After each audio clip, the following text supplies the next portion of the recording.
Hello बच्चों, welcome to our YouTube channel physics tips. Electromagnetic induction का हमारा chapter चल रहा था, जिसमें से आज का ये जो लेक्चर है लास्ट लेक्चर है इलेक्ट्रोमैग्नेटिक इंडक्शन पे, क्लास 12th वालों की जो चल रही है हमारी। आज हम लोग पढ़ेंगे एसी जनरेटर क्या होता है और एसी जनरेटर इलेक्ट्रोमैग्नेटिक इंडक्शन पे कैसे वर्क करता है। इलेक्ट्रोमैग्नेटिक इंडक्शन जो होती है ये हमारे एसी जनरेटर में यूज होती है। एसी जनरेटर एक प्रकार की डिवाइस होती है जो हमारी मैकेनिकल एनर्जी को इलेक्ट्रिकल एनर्जी में कन्वर्ट करती है। तो एसी जनरेटर को बनाने वाले एक वैज्ञानिक थे, जो थे कौन? हमारे थॉमस अल्वा एडिसन साहब। एडिसन साहब ने क्या किया था? एसी जनरेटर की खोज की थी, इसको बनाया था एसी जनरेटर के। और उनके बहुत सारे क्या थे? डिस्कवरीज थी जो एडिसन ने बल्ब का आविष्कार किया था। लगभग 1000 से भी ज्यादा एक्सपेरिमेंट किए थे हमारे एडिसन साहब ने। फिर आए थे निकोलस टेस्ला। निकोलस टेस्ला भी एक बहुत बड़े वैज्ञानिक थे, बट वो क्या थे? थोड़ा पुअर थे, इसलिए उनका नाम कहीं देखने को जल्दी नहीं मिलता है। बहुत चर्चा में एडिसन साहब ही दिखते रहते हैं हर जगह, लेकिन थॉमस अल्वा एडिसन दिखते हैं, बट आपके निकोलस टेस्ला कहीं पर आपको जल्दी देखने को नहीं मिलते। लेकिन टेस्ला साहब जो थे वो टेस्ला कॉइल बनाए थे। उन्होंने अल्टरनेटिंग करंट के बारे में बताया था ना, डीसी की जानकारी भी दी थी। और अल्टरनेटिंग करंट के लिए वो बहुत सारी अपनी डिस्कवरी किए थे। उन्होंने क्या किया था? वायरलेस अल्टरनेटिंग करंट बनाना चाह रहे थे, वायरलेस चीजें बनाना चाह रहे थे। ठीक, तो आज हम लोग समझते हैं एसी जनरेटर क्या होता है। आपके सामने लिखे हैं, it is a device which convert mechanical energy to electrical energy. यह एक प्रकार का यंत्र होता है जो मैकेनिकल एनर्जी को इलेक्ट्रिकल एनर्जी में क्या करते हैं। आप लोगों ने देखा होगा या फिर किताब में कभी कभी पढ़े होंगे कि झरने के नीचे क्या करते हैं? एक ऐसी डिवाइस लगा देते हैं कि उसका पंखा घूमने लगता है डिवाइस का, और वहां से बिजली बन जाती है। ठीक वैसे एसी जनरेटर भी होता है। It is a device which convert mechanical energy to electrical energy in form of alternating current. Mechanical energy को इलेक्ट्रिकल एनर्जी में कन्वर्ट करता है, बट कैसे? अल्टरनेटिंग करंट देता है। A current which change its direction में चेंज इन मैग्नीट्यूड आल्सो। एक ऐसी करंट जिसका मैग्नीट्यूड और डायरेक्शन हमेशा क्या होता रहे? चेंज होता रहे, इस प्रकार की करंट कहलाती है अल्टरनेटिंग करंट। आइए एसी जनरेटर का कंस्ट्रक्शन देखते हैं, कैसे बनता है AC generator alternating generator. AC का मतलब क्या है? Alternating generator. कंस्ट्रक्शन बनाने की विधि, दो चुंबक लेते हैं, नॉर्थ पोल साउथ पोल लिए, उसके बीच में एक आर्मेचर लगा देते हैं। आर्मेचर मतलब एक ऐसी प्लेट जिसके अंदर सॉफ्ट आयरन की कॉइल्स उसके अंदर लगे हुए हों। प्लेट है एक प्रकार की हमारी, कैसी? Armature coil, copper soft iron core.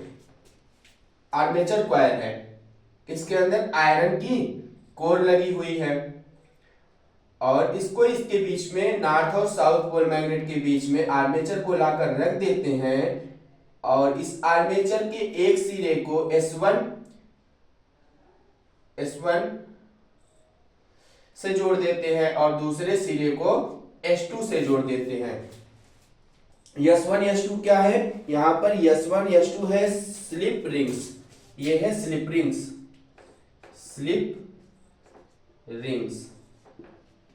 Slip rings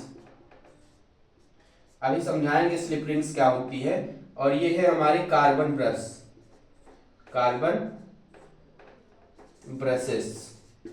ये भी कार्बन ब्रश है, कार्बन ब्रश। ठीक, तो S1 को एक स्लिप रिंग से जोड़ दिए, S2 को एक स्लिप रिंग से जोड़ दिए, बगल में एक कार्बन ब्रश लगा दी, यहाँ भी कार्बन ब्रश लगा के इसको लाके एक बल्ब से अटैच कर दिए। देखने लगे कि जब इसको रोटेट करते हैं तो इसमें से ये बत्ती जलने लगती है, बल्ब जलने लगता है। इसका मतलब यही हुआ कि एक प्रकार की ये तो मैकेनिकल चीज हो रही है कि आर्मेचर को लिए, उसको घुमाने के बाद क्या हुआ? यहां से कुछ एनर्जी बनी और उससे बल्ब जल गया। वो एनर्जी कैसी बन गई? इलेक्ट्रिकल एनर्जी के रूप में कन्वर्ट हो गई। तो ये रहा हमारा construction of AC generator. North pole लेते हैं मैग्नेट का, साउथ पोल लेते हैं, बीच में एक आर्मेचर लगाते हैं। आर्मेचर बना होता है किसका? सॉफ्ट आयरन कोर का। इसके अंदर कॉइल्स लपेटे रहते हैं, आर्मेचर के अंदर प्लेट जैसा होता है। और इसको जब रोटेट कराते हैं किसी तरीके से, चाहे तो आप स्टीम से कराइए या फिर वाटर से कराइए या फिर आप हाथ से इसको घुमाइए, तो भी यहाँ से क्या होती है, हमारी मैकेनिकल एनर्जी कन्वर्ट हो जाती है इलेक्ट्रिकल एनर्जी में। और वो इलेक्ट्रिकल एनर्जी कैसी होती है? अल्टरनेटिंग करंट के फॉर्म में होती है। प्रिंसिपल इसका कैसे वर्क करता है? इसका प्रिंसिपल वर्क करता है इलेक्ट्रोमैग्नेटिक इंडक्शन पे। इलेक्ट्रोमैग्नेटिक इंडक्शन पे ये सारी चीजें होती हैं। इलेक्ट्रोमैग्नेटिक इंडक्शन में हम लोगों ने पढ़ा है सेल्फ इंडक्शन के बारे में। सेल्फ इंडक्शन क्या होता है कि जहां पर अगर मैग्नेटिक फ्लक्स में चेंज होते हैं तो वहां पर हमारी इंड्यूस्ड करंट जनरेट हो जाती है। जैसे ही हमारा मैग्नेटिक फ्लक्स चेंज होता है वैसे ही एक इंड्यूस्ड करंट उस सर्किट में जनरेट हो जाती है। यही बात बताता है हमारा इलेक्ट्रोमैग्नेटिक इंडक्शन। और वह हमारा जो इंड्यूस्ड ईएमएफ जनरेट हुआ है उस सर्किट में, उस या फिर उस डिवाइस में, वो हमेशा अपोज करता है, जिसके कारण वो प्रोड्यूस हुआ रहता है। ये आप लोग पढ़े हैं। जो ना पढ़े हो वो हमारे इस लेक्चर को जाकर यूट्यूब पे सर्च करिए, electromagnetic induction class 12 by Physics Touch, video आ जाएगी, देख लीजिएगा। तो ये इलेक्ट्रोमैग्नेटिक इंडक्शन पे वर्क करता है। और फैराडे लॉ के हिसाब से क्या होता है? Change in magnetic flux, field lines linked with a conducting coil. मैं फैराडे सेकंड लॉ क्या बताता है कि हमेशा अगर इंड्यूस्ड ईएमएफ जनरेट हो रही है तो वो तभी जनरेट होती है जब इसमें क्या हो, बदलाव हो। किसके अंदर? जब हमारे कंडक्टिंग प्लेट के अंदर, कंडक्टिंग कॉइल में जब चेंजेस होते हैं, इसकी डायरेक्शन, इसका मैग्नीट्यूड जब चेंज होता है, तभी हमारी ईएमएफ, इंड्यूस्ड ईएमएफ जनरेट होती है। तो ये रहा इसका कंस्ट्रक्शन।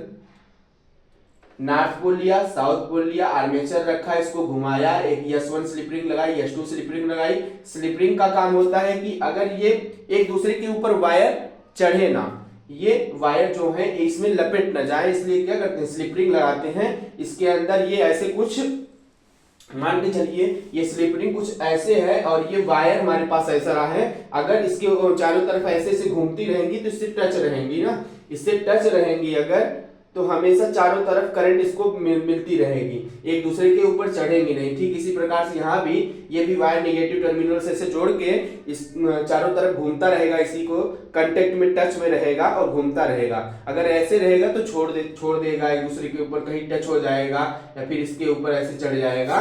तो यहाँ पर तो हमारी डिवाइस प्रॉपर वर्क नहीं करती है, खराब हो जाती है। इसलिए स्लिप रिंग लगाई जाती है, कार्बन ब्रशेस लगाए जाते हैं इसके ऊपर, ताकि ये घिसे ना, घूमती है अगर ये तो ये घिसने ना घिसे, इसलिए इसमें कार्बन ब्रश लगाए जाते हैं। कार्बन ब्रश के टुकड़े बड़े लगाए जाते हैं, क्योंकि धीरे धीरे ये भी घिसते जाते हैं। तो इसको, इसकी साइड्स को इसके पास लाया जाता है और फिर यहाँ से हमारी अल्टरनेटिंग करंट जनरेट हो जाती है। ये रहा हमारा कंस्ट्रक्शन एसी जनरेटर का। आइए इसको इरेज करते हैं और आगे समझते हैं इसकी वर्किंग, ये वर्क कैसे करता है। ध्यान दीजिएगा कि क्या वर्किंग क्या है। मान लीजिए समय t है थीटा, अभी से हम इसी प्रकार से रखा है, हमारा एसी जनरेटर इस प्रकार से रखा है, नॉर्थ पोल साउथ पोल के बीच में आर्मेचर लगी हुई ऐसे एक जगह पर रखी हुई है। t बराबर 0 समय पे, थीटा बराबर 0 डिग्री पे। इसको रोटेट नहीं कर रहे हैं, 0 है, एंगल 0 है, समय कुछ नहीं, 0 है। तब क्या होता है, plane of coils is perpendicular magnetic field lines after time t is rotate through angle theta. अब यहां से हमारी क्या मैग्नेटिक फील्ड लाइंस यहां पे पास होंगी, इस कॉइल के अंदर मैग्नेटिक फील्ड लाइन पास होना शुरू होंगी। और जैसे जैसे इसको रोटेट किया जाएगा मैग्नेटिक फील्ड लाइंस क्या होती जाएंगी, कम ज्यादा होती जाएंगी। प्लेट ऐसे है ना, अगर प्लेट हमारी ऐसे है तो मान लीजिए 4 मैग्नेटिक फील्ड लाइंस निकल रही हैं, तो इसके अंदर से कुछ ऐसे निकलती हुई पास हो जाएंगे। इसके अंदर से 4 मैग्नेटिक फील्ड, ये हमारी प्लेट है ऐसे सिंपल रखी है, तो अभी 4 पास हो रही हैं। जैसे इसको रोटेट करेंगे एक भी नहीं पास हो रही है, 2 ऊपर से निकल गई, इसके 2 नीचे से, ये प्लेट के 2 ऊपर से निकल गई, 2 नीचे से मैग्नेटिक फील्ड लाइन, और अब क्या था, थीटा बराबर 0 डिग्री पे एक भी मैग्नेटिक फ्लक्स पास नहीं हुई। तो यही चीज बता रहा है। सेम इसमें थीटा एंगल पर इसको जैसे जैसे रोटेट करते हैं इसका एरिया वेक्टर उस प्रकार से एरिया वेक्टर और मैग्नेटिक फील्ड की डायरेक्शन दोनों चेंज होती रहती है। After time T is rotate to angle theta, ये फिगर बना लीजिए, theta between A and B. Theta क्या है, थीटा एंगल है बी और ए के बीच का। जब रोटेट होती है एरिया वेक्टर मतलब किस साइड ये मुड़ रहा है वो, और हमारी मैग्नेटिक फील्ड की डायरेक्शन क्या है उस डायरेक्शन को, और किस डायरेक्शन में ये मुड़ रही है हमारी आर्मेचर, उसके बीच में एक एंगल बन रहा है। वही ए और बी के बीच का जो एंगल है वही थीटा है। और थीटा है क्या, एंगुलर वेलोसिटी। एंगुलर वेलोसिटी से घुमा रहे हैं इसको, इसके बीच में एंगल बन रहा है और वो एंगल कहलाता है, वो एंगल क्या है, ये थीटा एंगल बन रहा है। जीरो समय जीरो एंगल पर टी टाइम पर, तो टी बराबर टी मान लेते हैं, theta angle between A and B के बीच का एंगल हो गया। ओके, ये बात आपको समझ में आ गई होगी। तो let us say coil rotates with constant angular velocity omega. तो यहां से फार्मूला बनता है एंगुलर वेलोसिटी का, ओमेगा बराबर थीटा बाई टी। थीटा है हमारा एंगल, टी है हमारा time, or theta equal to omega T. और अगर थीटा निकाल रहा हूं, एंगल निकाल रहा हूं इसका, तो कैसे निकालेंगे, थीटा को बाहर ले लेंगे, ओमेगा एंगुलर वेलोसिटी और समय को एक दूसरे से मल्टीप्लाई करके हम लोग एंगल भी निकाल लेंगे। तो वर्किंग कुछ इस प्रकार से इसका होता है। इरेज करते हैं और आगे अब समझते हैं कि आगे देखिए क्या कि magnetic flux link with A coil. जब हमारे मैग्नेटिक फ्लक्स जो है कॉइल से लिंक करती है तब क्या होता है, मैग्नेटिक फ्लक्स का फार्मूला होता है B dot A, area into magnetic field lines. अगर एंगल की बात होती है तो B A cos theta, phi B equal to B A cos omega T, क्योंकि एंगुलर वेलोसिटी क्या है ओमेगा और टी समय के लिए B A cos omega T. If there are n turns in coil, अगर वही हमारी कॉइल के अंदर जो आयरन सॉफ्ट रखी है वो बहुत सारी नंबर ऑफ टर्म से है, तो मान लेते हैं उनमें कितनी बार रोटेटिंग हुई है, n बार। तो n term total flux phi net equal to आएगा B A cos omega T. n term है, b है हमारी magnetic field, a area vector है, cos ओमेगा टी क्या है एंगुलर वेलोसिटी और समय है हमारा। तो फार्मूला हम लोग पढ़े मैग्नेटिक फ्लक्स का इंड्यूस्ड ईएमएफ के लिए, E बराबर minus D phi upon D T Faraday second rule से, और E बराबर माइनस डी फाई की जगह पर ये रखना है phi del B A cos omega T upon dt। इसका इंटीग्रेशन करते हैं इस फार्मूले से तो आता है minus N B A D cos omega T upon dt, और ये बन जाएगा माइनस का एन बी ए, ये cos हो जाएगा minus sin omega T into omega, बाहर चला जाएगा अपॉन का dt, और माइनस से माइनस साइन कैंसिल, बचेगा क्या E बराबर N B A sign N B A omega बाहर आ जाएगा, फिर sin ओमेगा टी बाहर, ये हो जाएगा इसका फाइनल रिजल्ट। उसके बाद लेट ई नॉट बराबर एन बी ए ओमेगा, जो ये इतने को हम लोग क्या मान लेते हैं, ये सब कांस्टेंट वैल्यू है, N B A omega 4 N B A omega को मान लेते हैं हम लोग क्या ई नॉट मान लेते हैं, तो ई नॉट बराबर लिख सकते हैं ई नॉट साइन ओमेगा टी। तो इसके जगह पर हम लिख सकते हैं ई बराबर ई नॉट साइन ओमेगा टी। ठीक, इस फार्मूले से ये भी बन सकता है कि ई बराबर ई नॉट साइन ओमेगा टी, इसको भी रख सकते हैं कहीं कहीं। और इंड्यूस्ड करंट के लिए क्या आता है फार्मूला हम लोग पढ़े, I बराबर delta V upon R, change in voltage upon register होता है हमारी करंट, और E डेल V क्या है, यही पोटेंशियल डिफरेंस, तो इतना ही आया अभी ना E बराबर E नॉट के, तो E बराबर E nought sine omega T, E रख देते हैं R E nought sine omega T upon का R रख देते हैं, फिर I बराबर E nought sine omega T, I बराबर I sine omega T, I बराबर I साइन ओमेगा टी, ये फाइनल रिजल्ट आता है। और E nought upon R I nought N B A, E nought की जगह पर क्या रख सकते हैं, ई नॉट की जगह पर हम लोग अभी पढ़े थे एन बी ए ओमेगा रख सकते हैं, तो N B A omega upon R equal to I nought के होता है। तो यहां से ये चीज इसकी प्रिंसिपल समझ में आई, वर्किंग समझ में आई। और कंस्ट्रक्शन आप लोगों ने आज पढ़ा एसी जनरेटर के बारे में। एसी जनरेटर का वर्क क्या होता है कि एसी जनरेटर एक प्रकार की डिवाइस होती है जो हमारे मैकेनिकल एनर्जी को इलेक्ट्रिकल एनर्जी में कन्वर्ट करती है। जैसे हमारा झरने के नीचे जब किसी डिवाइस को रखते हैं तो उसका फैन जो होता है रोटेट करने लगता है, फिर उससे अल्टरनेटिंग करंट जनरेट होती है, जो हमारी अल्टरनेटिंग करंट बल्ब जलाने में या फिर पंखा चलाने में कुछ भी इलेक्ट्रिकल डिवाइस को चलाने में यूज होती है। इसका आविष्कार करने वाले थे हमारे थॉमस अल्वा एडिसन साहब। इसके बाद फिर इस पे बात किए थे अल्टरनेटिंग करंट के बारे में अल्टरनेटिंग के टेस्ला साहब। निकोलस टेस्ला ने भी इस पे अपनी थ्योरी दी थी। ये सब बातें हुई।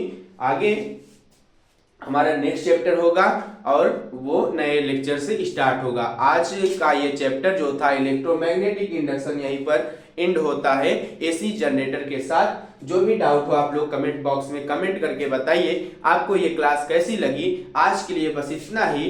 बाकी जो भी आपको डाउट आए कमेंट बॉक्स में कमेंट करिए। फिर आप लोग नए हैं तो हमारे व्हाट्सएप ग्रुप से जुड़ जाइए।